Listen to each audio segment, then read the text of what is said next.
Indo-British Advanced Pain Clinic, Noppimayam Surgery Duram. For appointments 9155515563.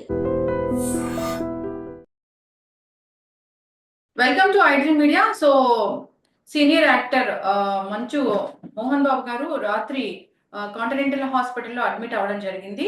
So అసలు condition ఎలా ఉంది మోహన్ బాబు గారిది? ఫస్ట్ నుంచి చూస్తున్న డాక్టర్లు దీని గురించి ఏం చెప్తున్నారు వివరాలు తెలుసుకుందాం. ఈరోజు మనతో పాటు ఉన్నారు ప్రముఖ సీనియర్ ఫిజిషియన్ డాక్టర్ జగదీష్ గారు ఫ్రమ్ కాంటినెంటల్ హాస్పిటల్. డాక్టర్ గారు నమస్తే అండి. నమస్కారం మేడం. ఎస్ డాక్టర్ గారు, మంచు మోహన్ బాబు గారు అడ్మిట్ అవ్వడం జరిగింది కాంటినెంటల్ హాస్పిటల్లో. ఫస్ట్ నుంచి మీరే చూస్తూ ఉన్నారు. అసలు ఏ కండిషన్ తో అడ్మిట్ అయ్యారు? మనం వింటూ ఉన్నాము బీపీ ఎక్కువగా ఉంది అని. ఇప్పుడు ఎలా ఉంది కండిషన్? అదండి, నిన్న నైట్ 9:30కి మా ఎమర్జెన్సీకి వచ్చారండి senior actor doctor Mohan Babu గారు.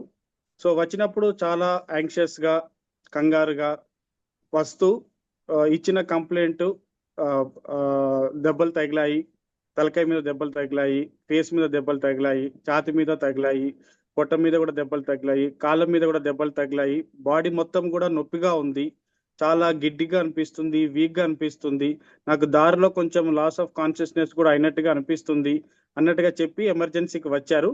సో ఎమర్జెన్సీకి వెంబడే మా team of doctors in emergency receive చేసుకున్నారు. ఆయనకి ఫస్ట్ ఎయిడ్ ఇచ్చారు. Vitals, BP, sugar, heart rate అన్ని కూడా చెక్ చేశారు. Conscious levels, eye movement, hand movements, head movement, ఎక్కడెక్కడైనా లోకల్ పెయిన్స్, ఫ్రాక్చర్స్ ఏమైనా ఉన్నాయా అన్ని కూడా క్లినికల్ గా ఎమర్జెన్సీలో ఎగ్జామిన్ చేశారు. ఎగ్జామిన్ చేసిన తర్వాత నిర్ధారణలోకి ఇనిషియల్ అసెస్మెంట్ లో కొంచెం లెఫ్ట్ ఐ కింద కూడా బ్లంట్ గా ఇంజరీ జరిగినట్టుగా తెలిసింది. సో బయటికి ఎక్కువగా కనపడకుండా కమిలిపోయినట్టుగా అది ఉంది.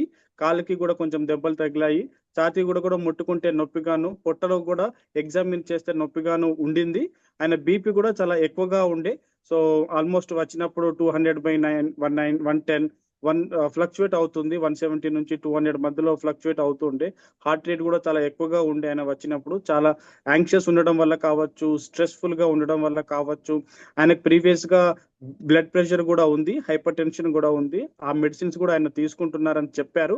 సో అది అండర్లయింగ్ ఉండడం వల్ల కావచ్చు, మెడిసిన్ మిస్ అవ్వడం వల్ల కావచ్చు, ఏ కారణమైనా సరే మా కాడికి వచ్చినప్పుడు చాలా హై బీపీలో ఉంది. దాన్ని యాక్సిలరేటెడ్ హైపర్ టెన్షన్ అంటాము, విత్ బ్లంట్ ఇంజరీస్ అంటాము, with anxiety, fast heart beat తో వచ్చారనమాట. సో ఈ అన్ని కండిషన్స్ లో ఆయన రిసీవ్ చేసుకుని ఇనిషియల్ ట్రీట్మెంట్ ఇచ్చి, అసెస్మెంట్ కోసం ఇనిషియల్ ఇన్వెస్టిగేషన్స్ చేసిన తర్వాత ఆయన్ని ఐసీయూ షిఫ్ట్ చేసి బీపీని కంట్రోల్ చేయడానికి కావలసిన మెడికేషన్స్ ఇచ్చి, ఇనిషియల్ గా బీపీని కంట్రోల్ చేసి, యాంగ్జైటీని కూడా కొంచెం కంట్రోల్ చేసి, ఆయనని సపరేట్ రూమ్ కి షిఫ్ట్ చేసి, ఎక్కడైతే cardiac monitoring, continuous nursing care, any time emergency support ఉండేటట్టుగా ఉండే స్పెషల్ రూమ్ కి ఆయన షిఫ్ట్ చేసి, మా టీమ్ ఆఫ్ డాక్టర్స్, నేను as a physician, cardiologist, plastic surgeon, neuro physicians as a team గా అతన్ని అటెండ్ అయ్యి, సో ఫర్దర్ ఆ బీపీని స్టేబుల్ చేయడానికి, ఆయన యాంగ్జైటీని కంట్రోల్ చేయడానికి, ఆయన పెయిన్ ని కంట్రోల్ చేయడానికి, ఆయన ఓవరాల్ కండిషన్ ని ఇంప్రూవ్ చేయడానికి మెడికేషన్ ఇవ్వడం స్టార్ట్ చేశాము. డ్యూరింగ్ ద ప్రాసెస్ ఆయనకి బీపీ ఫ్లక్చుయేట్ అవుతుంది. ఇచ్చిన మెడికేషన్ రెస్పాండ్ ఇస్తూ బీపీ తగ్గి, మళ్ళీ ఆ మెడిసిన్ ఎఫెక్ట్ తగ్గగానే మళ్ళీ బీపీ పెరగడము, హార్ట్ రేట్ పెరగడము, నైట్ అంతా కూడాను స్లీప్ లేకుండా ఉండడము, యాంగ్షియస్ గా ఉండడము, కంగారుగా ఉండడము, కంటిన్యూస్ గా మాట్లాడుతూ ఉండడము. సో వాటన్నిటి వల్ల BP was not getting controlled continuously. ECG చేశాము, హార్ట్ 2D ఎకో మానిటరింగ్ కూడా చేశాము, ఎక్స్రే కూడా చేశాము, అల్ట్రాసౌండ్ అబ్డామిన్ కూడా చేశాము. సో ఇవన్నీ కూడా ఇనిషియల్ గా నార్మల్ గానే ఉన్నా, మేజర్ గా ఫ్రాక్చర్స్ కానీ, రిబ్ ఫ్రాక్చర్స్ కానీ, బోన్ అదర్ ఏరియాలో ఫ్రాక్చర్స్ కానీ మేజర్ గా అనిపించలేదు. సో బీపీ ఫ్లక్చుయేషన్ ఉంటూ హై లెవెల్స్ లో ఉంటూ అలా ఉండడం వల్ల risk of bleeding inside the brain కానీ, హార్ట్ అటాక్ వచ్చే రిస్క్ చాలా ఎక్కువగా ఉండడం వల్ల ఆయన కంటిన్యూస్లీ కార్డియక్ మానిటరింగ్ పెట్టి, విత్ కంటిన్యూస్ నర్సింగ్ సపోర్ట్ తోని we team of doctors night అంతా కూడా మానిటర్ చేశామండి. సో బీపీని మార్నింగ్ వరకు కొంత కంట్రోల్ చేసినా మళ్ళీ మార్నింగ్ కి మళ్ళీ బీపీ పెరిగింది, మళ్ళీ షూట్ అవుట్ అవుతూ ఉంటుంది. Every half an hourly personal గా బీపీ చెక్ చేస్తూ continuous heart rate and BP monitoring లో పెట్టుకుంటూ ఆయన బీపీ కంట్రోల్ చేయడానికి మేము కంటిన్యూస్ ట్రీట్మెంట్ ఇస్తున్నాము. ఫర్దర్ గా కూడా head injury, or face injury అయిన చోట కూడా సిటీ స్కాన్ చేయడానికి కూడా ప్రయత్నం చేస్తున్నాము. ఇది స్టేబుల్ అయిన తర్వాత దాన్ని బట్టి ఫర్దర్ గా ఇన్ఫర్మేషన్ మనం ఇవ్వచ్చు. ఎస్, సిటీ స్కాన్ అయిందా డాక్టర్ గారు? సో సిటీ స్కాన్ ప్లానింగ్ లో ఉందండి. సో సిటీ ఫేస్ వరకు city is in the process. CT scan అయిన తర్వాత మళ్ళీ ఆ రిపోర్ట్స్ కూడా మీకు అప్డేట్ ఇస్తాం. ఓకే, అంటే ఇక్కడ దెబ్బలు ఇక్కడ అంటే దెబ్బ తగిలిన గాయమైనట్లుగా కనిపిస్తూ ఉందా? అవునండి, ఈ కంటికి కుడి భాగానికి ఎడమ భాగానికి మనం క్లియర్ గా చూసినప్పుడు ఎడమ భాగము నా కన్ను కొంచెం ఎర్రగాను, అది కొంచెం వాచినట్టుగా, ఆ కంటి కింది భాగము ఎక్కడైతే ఉందో ఇక్కడ కమిలినట్టుగా ఉంది. ఆయన చెప్పడం వరకు అక్కడ మేము వచ్చినప్పుడు ఒక జర్నలిస్ట్ ఒక మైక్ అక్కడికి వచ్చి నాకు తగిలింది గట్టిగా, దాని ద్వారా నేను కోపోద్రేకునై తర్వాత జరిగిన సన్నివేశం జరిగినట్టుగా అతను చెప్పుకుంటూ వచ్చారు.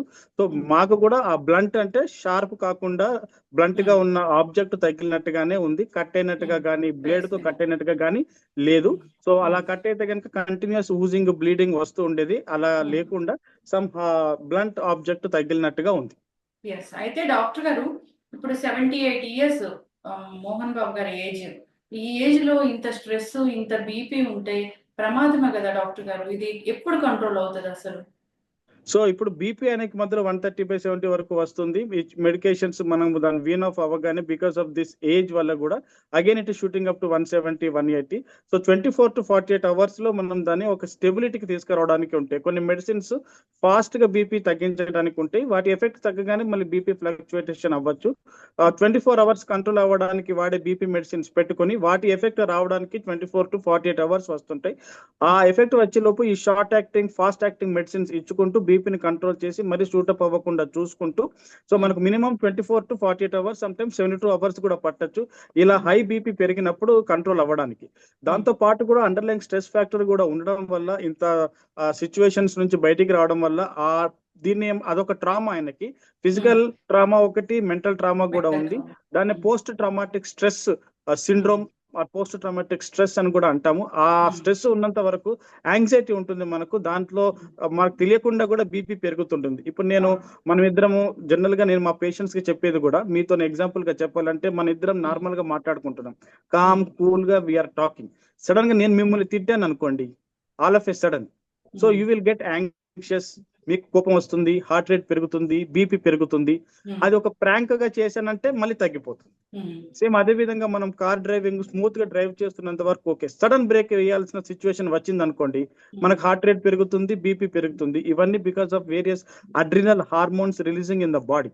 సో అదే విధంగా ఆ సిచ్యువేషన్ ఇప్పుడు కంటిన్యూస్ గా రాత్రంతా ఉందన్నమాట. సో ఆ సిచ్యువేషన్ గుర్తు తెచ్చుకోవడం, ఆ అయిన ఈవెంట్ గుర్తు తెచ్చుకోవడం, దాని నుంచి మళ్ళీ బయటికి రావడం, మళ్ళీ కొంచెం బయటికి రాగానే బీపీ కంట్రోల్ అవ్వడం, మళ్ళీ గుర్తుకు రాగానే మళ్ళీ అడ్రినల్ డ్రైవ్ కి వెళ్ళిపోయి మళ్ళీ బీపీ పెరిగిపోవడం, ఇలా అప్ డౌన్ అవుతూ ఉన్న కొద్దీ మేము వాటిని కంట్రోల్ చేయడానికి కావాల్సిన మెడికేషన్ ఇచ్చుకుంటూ ఆయన బీపీ హార్ట్ రేట్ ని స్టేబుల్ చేయడానికి, ఆ హై బీపీ అవడం వల్ల రక్తనాళాలు పగిలి స్ట్రోక్ రాకుండా, హార్ట్ అటాక్ రాకుండా తగు జాగ్రత్తలు తీసుకుంటున్నాం అన్నమాట.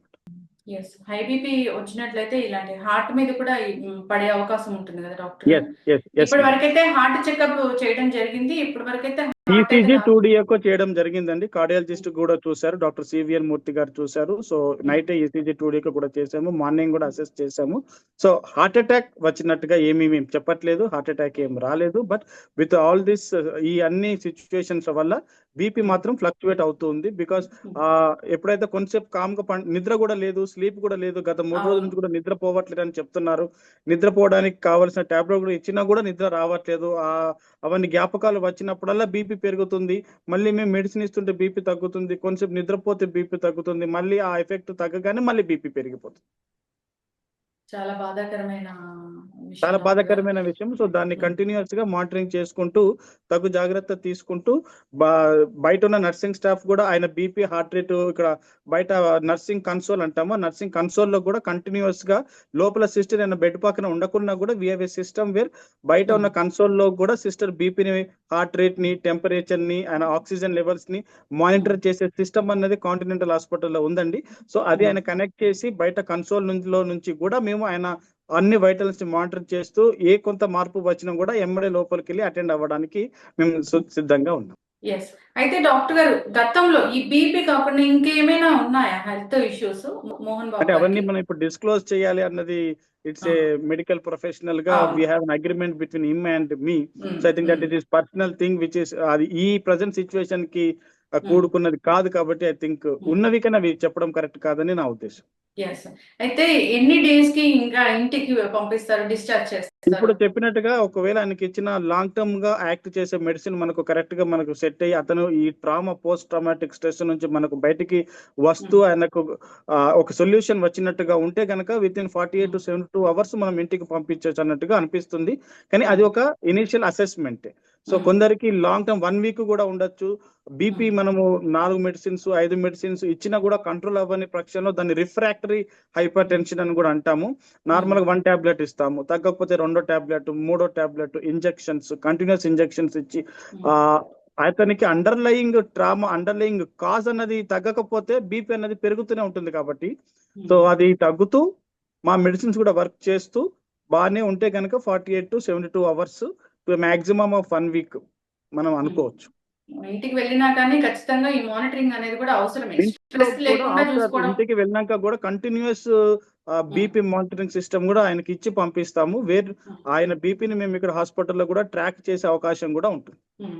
సో స్ట్రెస్ అనేది లేకుండా ఉంటే జనరల్ గా కూడా మనకు స్ట్రెస్ లేకుండా ఉంటే ఈ బీపీ అనేది కంట్రోల్ లోనే ఉంటుందా డాక్టర్ గారు టాబ్లెట్స్ వేసుకుంటే? స్ట్రెస్ అన్నది మనం నార్మల్ గా మాట్లాడుకుంటే కానీ స్ట్రెస్ అనే పదం వచ్చినప్పుడు మనకు బాడీలో స్టిరాయిడ్స్ కార్టిజోల్స్ అనేవి రేజ్ అవుతాయి. కార్టిజోల్స్ రేజ్ అయినప్పుడు షుగర్ పెరగడం కానీ బీపీ పెరగడం కానీ hormones adrenal hormones fright hormones అని అంటాము. వాటి వల్ల మనకు కోపం రావడం కానీ హార్ట్ రేట్ పెరగడం కానీ బీపీ పెరగడం కానీ జరుగుతుంటుంది. సో కొన్ని హార్మోన్స్ వల్ల మన బీపీ తగ్గుతుంది, కొన్ని హార్మోన్స్ వల్ల బీపీ అనేది పెరుగుతుంది. సో ఈ స్ట్రెస్ వల్ల ఈ బీపీ పెరిగే హార్మోన్స్ పెరిగే ఛాన్సెస్ ఉండి హార్ట్ రేట్ బీపీ పెరిగి వాటి వల్లనే హార్ట్ కి సప్లై చేసే బ్లడ్ వెజిల్స్ కూడా సన్నగా అయ్యి బ్లడ్ సర్క్యులేషన్ తగ్గి బ్లడ్ లో క్లాట్ లేకున్నా కూడా హార్ట్ అటాక్ వచ్చే అవకాశం ఉండి సడన్ కార్డియాక్ డెత్ అయ్యే ప్రమాదం కూడా ఉంది. అందుకే ఆయనని కంటిన్యూస్ గా కార్డియాక్ మానిటరింగ్ చేస్తున్నాము. బ్లడ్ వెజల్స్ లో క్లాట్ ఉంటేనే హార్ట్ అటాక్ కాదు, ఇలాంటి స్ట్రెస్ కండిషన్స్ లో రక్తనాళం ఇంత ఉన్నది కాస్త ఇంత నేరో అయిపోయి బ్లడ్ సర్క్యులేషన్ వెళ్ళకపోవడం వల్ల సడన్ కార్డియాక్ డెత్ అయ్యే రిస్క్ కూడా ఉంటుంది అనమాట. హార్ట్ ఇర్రెగ్యులర్ గా కొట్టుకునే ప్రమాదం ఉంటుంది, బ్లడ్ సర్క్యులేషన్ తగ్గి సడన్ గా చనిపోయే ప్రమాదం కూడా ఉంటుంది. ఆ ప్రమాదాన్ని మనం అరికట్టడానికి ఇంత స్ట్రెస్ఫుల్ కండిషన్స్ లో నుంచి ఆయన బయటికి రావడానికి ప్రాపర్ గా స్లీప్ కంటిన్యూస్ గా ఉంటే కనుక స్ట్రెస్ తగ్గే అవకాశం ఉంటుంది. కాబట్టి స్ట్రెస్ తగ్గితే బీపీ తగ్గే అవకాశం, హార్ట్ రేట్ తగ్గే అవకాశం ఉంటుంది. కాబట్టి ఈ రెండు తగ్గితే హార్ట్ అటాక్ వచ్చే రిస్క్ తగ్గుతుంది, బ్రెయిన్ స్ట్రోక్ వచ్చే రిస్క్ తగ్గుతుంది. కాబట్టి అతను కంటిన్యూస్ గా కంపల్సరీగా 48 to 72 hours అన్నది కంటిన్యూస్ మెడికల్ అబ్జర్వేషన్ ఉండాల్సిన అవసరం ఖచ్చితంగా ఉంది. ఈ పెయిన్స్ తగ్గడానికి కూడా అంటే లోపలంతా కమిలినట్లుగా ఏం లేదు కదా డాక్టర్ గారు? నార్మల్ గా పైన దెబ్బ బయట నుంచి చూస్తే కమిలినట్టుగా లేదు, చూస్తే ఇక్కడ ఈ బోన్ ఫ్రాక్చర్ ఉన్నట్టుగా సస్పిషన్ ఉంది. సో సిటీ స్కాన్ చేసిన తర్వాత మనకు అది క్లియర్ గా తెలుస్తుంది.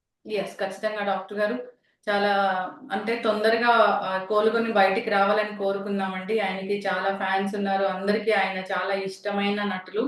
సో తొందరగా కోలుకొని బయటికి రావాలి, హ్యాపీగా హెల్దీగా ఉండాలి. మనందరికి మళ్ళీ ప్రెస్ మీట్ పెట్టి నేను హెల్దీగా ఉన్నానని చెప్పాలి.